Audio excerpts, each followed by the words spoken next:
بسم الله الرحمن الرحيم. آه، ده مشروع بسيط عن ال Centralized Air Conditioning System. ده عبارة عن برنامج معمول بلغة اللادر في أكتر من فانكشن. هنا الصفحة الأساسية بتشرح الفانكشنز الموجودة فيه والأوبريشن فيلوسفي، في كذا طريقة لتشغيل السيستم. وهنا دي بعض الانترلوكس. ده طبعا ريفيجن ايه، مش ريفيجن نهائي يعني، لان لسه في بعض التعديلات وبعض الاضافات اللي هتتضاف. طبعا الشكل النهائي هيختلف اكتر طبعا عن البريليمينري ديزاين يعني. ده زي ما انا قلت، ده الانستراكشن بيج بتاعته. المين بيج دي بتودينا لسيميوليتورز، او بتودينا لسيميوليشن لبعض الميشنز. اما السيميوليتور الحقيقي اللي هيقدر يفهم الموضوع اكتر وازاي السيستم شغال فهو صفحة السيميوليتورز. هي تقسيمة بسيطة. هو Centralized Air Condition System عبارة عن كومبريسور. الكمبريسور بيشتغل ستيجز، من ستيج 1 كل ستيج 25%، ستيج 1 لغاية 100%. وعليه بعض البروتكشن. انا لسه ما حطيتش كل البروتكشنز، ما حطيتش لسه الاوفرلود بتاعه، ما حطيتش الاويل ديفرنشال، لكن مثلا حطيت اللو بريشر كات اوت والهاي بريشر. حطيت تريب للهاي بريشر كسيميوليت ان الكمبريسور هيعمل هاي بريشر تريب.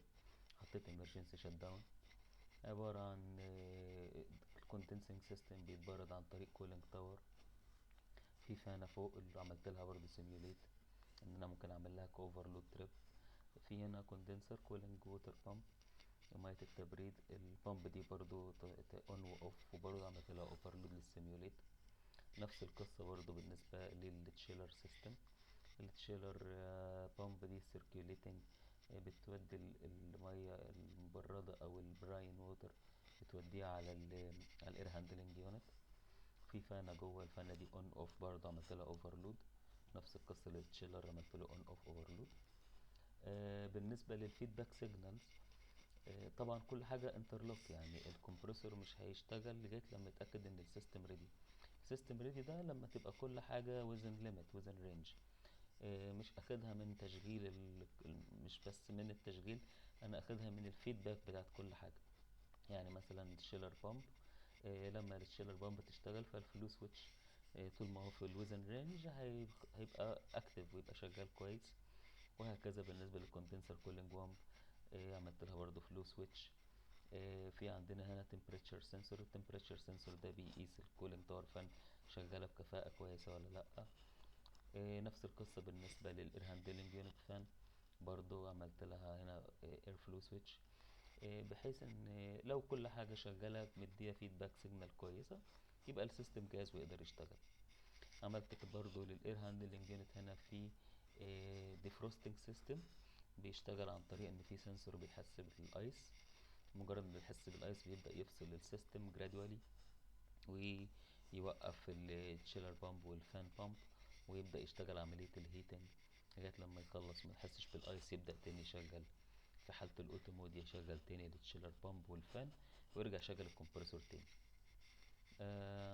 عملت 3 سيستم. الكمبرسور ده ممكن يشتغل على فولي اوتوماتيك مود، او ممكن يشتغل مانوال مود، اقدر ادخل على المانوال مود وانا على الاوتو مود، وممكن يشتغل بي اي دي. البي اي دي هنا لسه مش مكتمل قوي، بس في مراحله البدايه بس شغال. ممكن اشغله بي اي دي بحيث انه يشتغل يعني يختار الستيج اللي هو محتاجها بيزد على الايرور او فرق ديفرنشال بتاع درجات الحراره المطلوبه قد ايه. هنوري اشرحها دلوقتي برضه.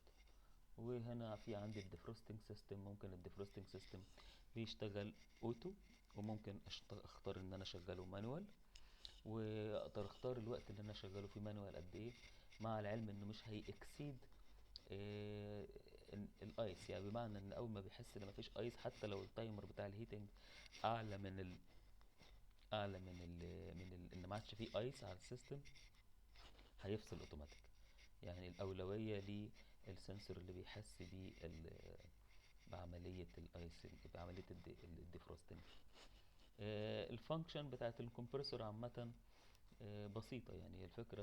الثرموستات بيحس بدرجة الحرارة، هي كلوز لوب، بيحس بدرجة الحرارة، بيشوف الايرور قد ايه، وبيتحكم في السولينويد فالف. السولينويد فالف اللي هو هنا بيفتح، السولينويد فالف ده لما بيشتغل طبعا بتاع اللو بريشر سويتش ده بيأكتيفيت، وبالتالي الكمبرسور بيبدأ يخش في الاكتيف مود ويبدأ يشتغل ستيب باي ستيب. وبمجرد ما بنوصل لدرجة الحرارة المطلوبة بيبدأ السولينويد فالف يقفل. فبالتالي أول ما السولينويد آسف، بيبدأ أول ما بتوصل لدرجة الحرارة المطلوبة بيبدأ الكمبرسور يعمل جرادوالي، ينزل الستبس بتاعته لغاية أول ما يوصل لستيب 25%. ساعتها السولينويد يقفل، وبعدين لما السولينويد يقفل البريشر ينزل عن الليميت بتاعه فيوقف الكمبرسور. دي الطريقة الأساسية في عملية الإيقاف.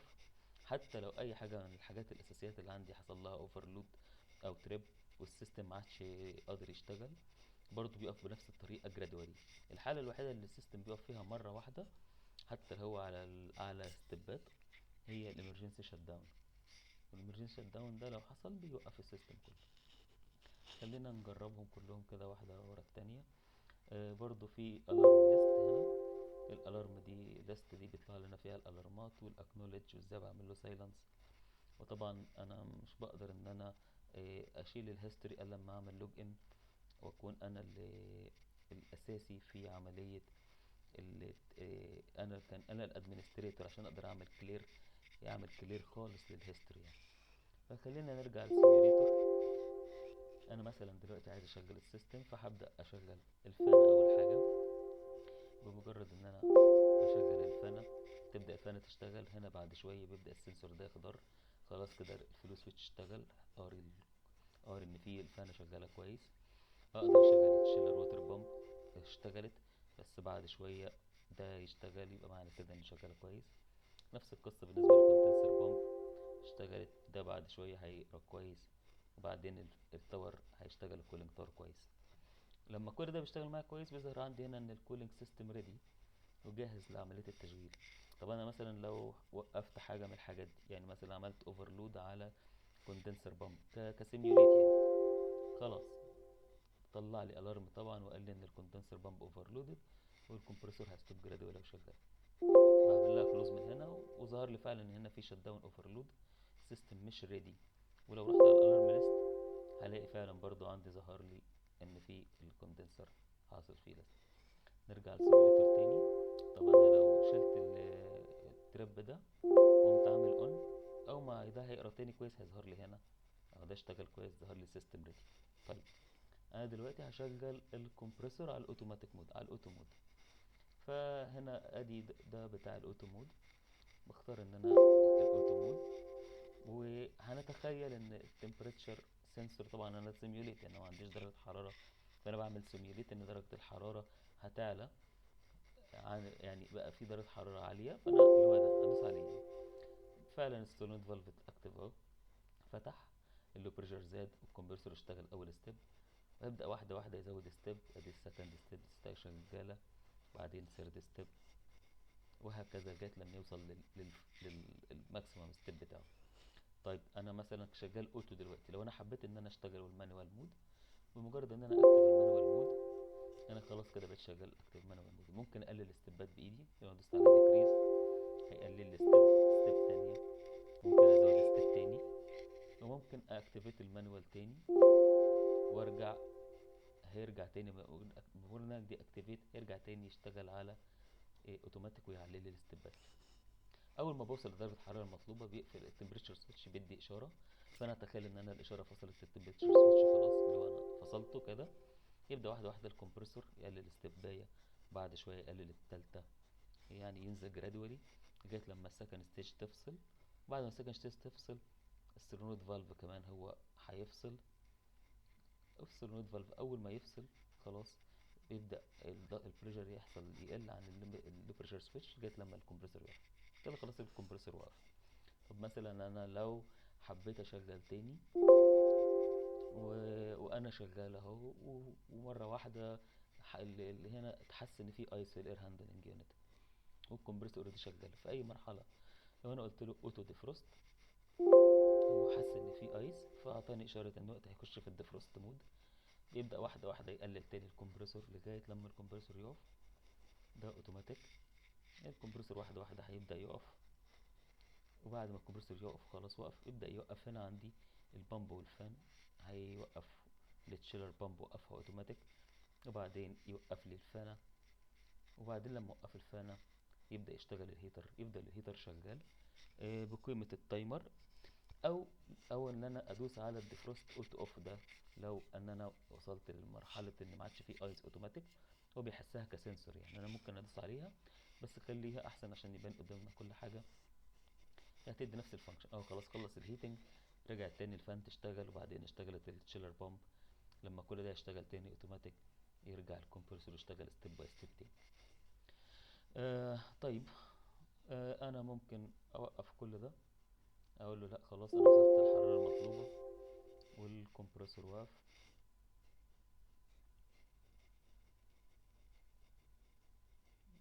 الكمبرسور واحده واحده بينزل الستبات بتاعته لغايه لما هيقف خالص. خلاص فصل السولينويد والكمبرسور فصل. طيب، انا هفصل الاوتو مود. لو انا مثلا حبيت اشغل البي اي دي مود، فانا لو قلت له ان ده هيشتغل بي اي دي، ففكرة البي اي دي هنا مش فكرة كاملة، بس هي الفكرة كلها ان مثلا لو درجة الحرارة طلعت معايا، انا عامل لها سيميوليت ل29، ف29 ده هيشغل السولينويد، يبدأ السولينويد يشتغل، الكمبرسور يبدأ يزود استبات واحدة ورا التانية. الكمبرسور هيفضل شغال بأقصى حاجة عنده، وكل ما الايرور يقل، الايرور اللي هو الفرق ما بين الفيدباك والسيت بوينت يقل، يبدأ يقلل الاستباية ويفضل عليها. يعني تقل استباية، يعني تقل درجة الحرارة شوية يقلل الاستب شوية، وهكذا. تقل درجة الحرارة شوية يقلل الاستب شوية، لغاية لما طبعا مثلا لو انا رفعت درجة الحرارة تاني شوية، تزيد معايا الاستباية مثلا، خدت بالك؟ طيب انا اقلل درجة الحرارة يقل تاني، وهكذا لغاية يعني بيظبط بيمنتين الستيج بناء على الديفرنشال تمبريتشر، الفرق قد ايه، لغاية لما نوصل خالص ان يوصل للمطلوب فيقف. انا وقفته بدري، خلاص هو وصل للمطلوب والكمبرسور وقف تمام. انا كمان عامل فانكشن زيادة. في كمان انا عامل فانكشن بالمناسبة ان انا ممكن اعمل مانوال ديفروست. يعني انا لو حبيت ان انا اعمل مانوال ديفروست في اي وقت، هو حتى لو الكمبرسور كان شغال هيوقف نفسه، بس في المانوال ديفروست مش هيشتغل تاني الكمبرسور اوتوماتيك. يعني عملت مانوال ديفروست، اداني اوردر مانوال ديفروست، هيبدأ واحدة واحدة هيوقف لي الفانة والبامب.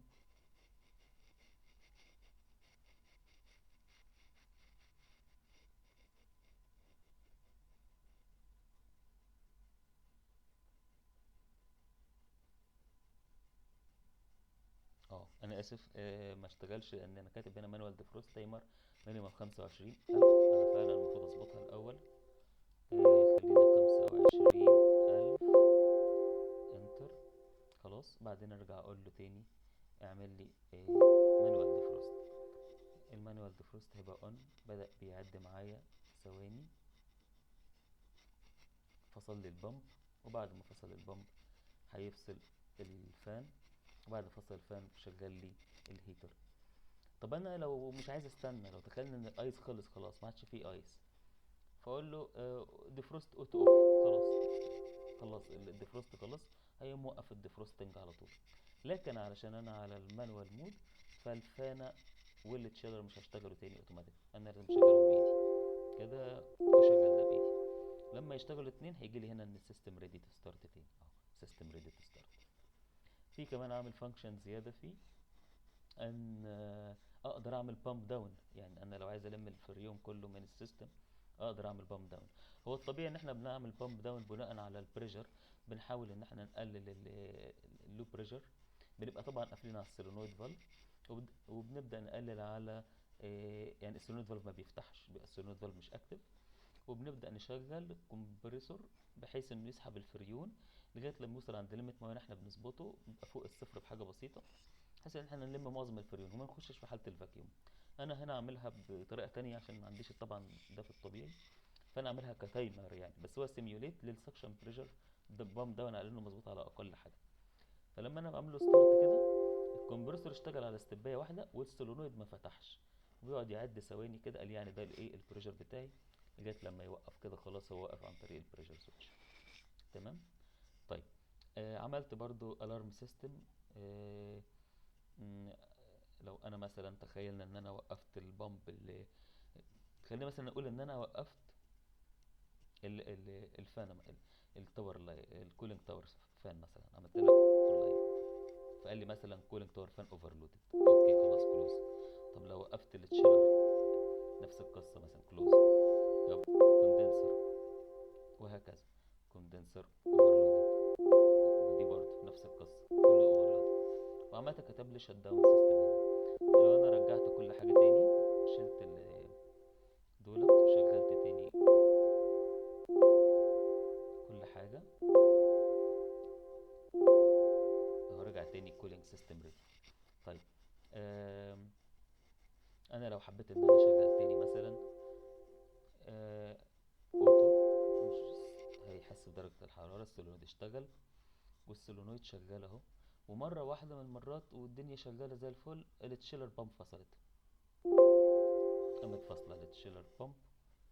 قال لي ايه الاوفرلود حصل، وايه الكمبريسور هيستوب جرادوالي. فعلا الكمبريسور واحدة واحدة بدأ يفصل واحدة واحدة تاني، ان عندنا فيه مشكلة، والسيستم اوتوماتيك شت داون دلوقتي، والكمبريسور هيقف مش هيشتغل تاني لغايه لما نحل مشكله الشيلر بامب. تمام. زي ما قلت الحاله الوحيده ان الكمبريسور يشتغل في يقف فيها مره واحده الامرجنسي شت داون.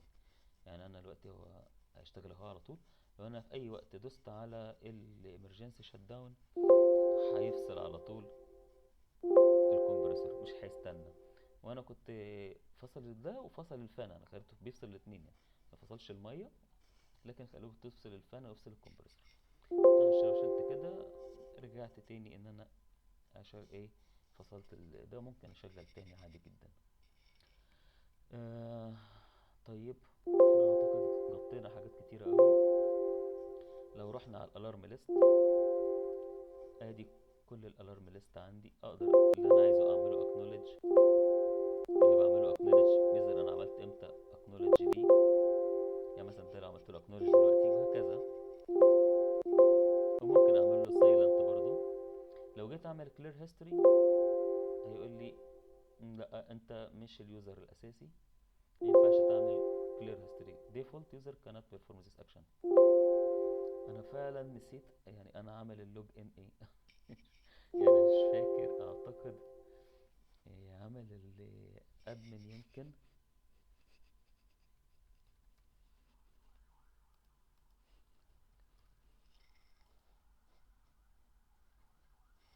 لا تمام، طلعت ادمن فعلا. دلوقتي لو عملت clear history هيقول لي دخل الباسورد والسبب، هقول له مثلا clear history او اي حاجه يعني خلاص، اقول له accept، فهو ادالي كل الحاجه. ده السيستم تقريبا، ده نفس البيج دي هي نفس الحاجة التانية، بس دي البيج اللي كنت بجرب عليها في البداية الشغلانة. والانستراكشن بيج دي دي الانترلوكس اللي هي بتحصل، يعني ايه ما ينفعش يحصل مع ايه، ايه ما ينفعش يشتغل قبل ايه، وايه اللي يوقف ايه وهكذا. ده ريفيجن ايه ان شاء الله، اكمل باقي الريفيجنات. اتمنى ان شاء الله الشرح يكون واضح وكافي. وممكن برضو اوري حاجة بسيطة عن البرنامج مش صغير، برنامج كبير يعني. ممكن اوري حاجة بسيطة عن البرنامج ده. البرنامج